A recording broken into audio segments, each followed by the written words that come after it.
Bonjour à tous les amis, j'espère que vous allez bien. Très heureux de vous retrouver dans cette petite vidéo comme tous les matins. Day Trading Roadmap, les plans du jour.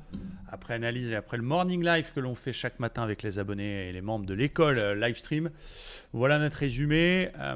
Sur les indices plutôt très haussiers encore. On a eu un PIB chinois ce matin qui est ressorti largement supérieur aux attentes. Attention quand même, on est en plein dans la période des résultats, mais comme je le disais dans ma vidéo du dimanche, les résultats sont attendus mauvais, entre guillemets, le marché n'a pas une grande attente au niveau des résultats des entreprises américaines, donc il est peu probable que les résultats puissent décevoir, puisque si on attend du négatif et qu'on a du négatif, on s'y attendait. Si au contraire les résultats sont un peu supérieurs, ce sera une bonne nouvelle. Et puis la Fed qui pourrait opter éventuellement pour un statu quo lors de la prochaine réunion. Donc tout ça fait que le marché, il n'a pas envie de corriger. Excusez-moi. Pardon, à mes souhaits. Et du coup, voilà, on a un marché qui monte et on a un marché en tendance haussière pour l'instant avec plutôt des good news ou pas de mauvaises nouvelles. Donc voilà, plutôt acheteur. Sur le DAX, on a un joli canal daily qui s'est mis en place ici, qui nous donne envie de chercher des achats.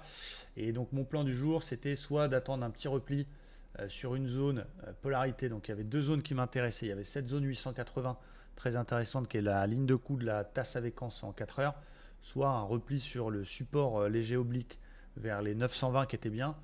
Et j'avais dit pour les plus agressifs ce matin, c'est un peu passé, si on a une belle réintégration dans l'OPR, un achat pour aller chercher le haut d'OPR, c'est ce qui s'est passé, mais il n'est pas revenu pullbacké. Le bas, quand on a des réintégrations d'OPR, moi j'aime bien attendre des pullbacks. Donc j'ai pas su le prendre. Et là, c'est un peu cuit. Il est 11h30 et le flux commence à se calmer. Donc on va plutôt se rabattre sur les indices américains.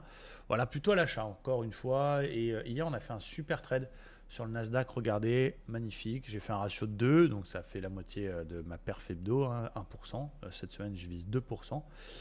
Belle bulle à pesanteur en 1 heure qu'on a acheté en fin de journée ici. On a été rapidement chercher la moyenne mobile 20. Je suis sorti un petit peu plus haut sur le ratio de 2 parce que je ne voulais pas garder overnight. Donc je suis assez content de ce trade.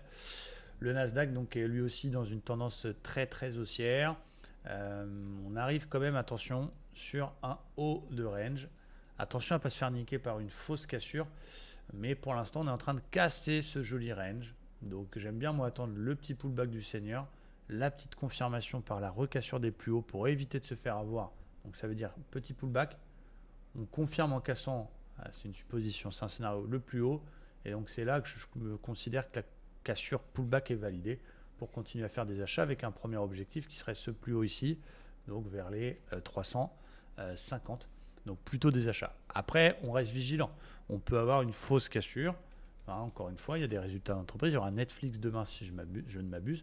Donc si jamais on a une réintégration violente, on saura essayer de travailler une vente sur un petit rebond pour aller chercher le bad range, mais ce n'est pas d'actualité. Pour l'instant, la tendance est haussière et on est en train de casser un range. Donc, on a un marché qui nous donne des setups plutôt d'achat. Pour le Dow Jones, pareil, il est en train de s'attaquer à la résistance qu'on voit bien en daily. Décidément, j'ai du mal encore un petit peu avec TradingView, qui est génial. TradingView, vous avez vu que j'étais passé sur TradingView. J'utilise ProRealTime depuis 10 ans. Mais je suis passé sur TradingView parce qu'il y a pas mal de petits indicateurs qui sont sympas. On peut programmer les indicateurs. On a fait l'indicateur LST pour vous donner les OPR, etc. Qui sont tip top. Et tout ce qui est autour de FVG, order block, tout ça, c'est top. Ça me plaît bien. Donc voilà pourquoi je suis passé par TradingView maintenant. Et c'est quand même assez génial. Mais il y a encore des petits coups à prendre. La résistance oblique, elle est en train de recasser. Ça, c'est plutôt cool. On a un joli canal ascendant qui a encore bien marché hier en 1 heure sur le Dow Jones.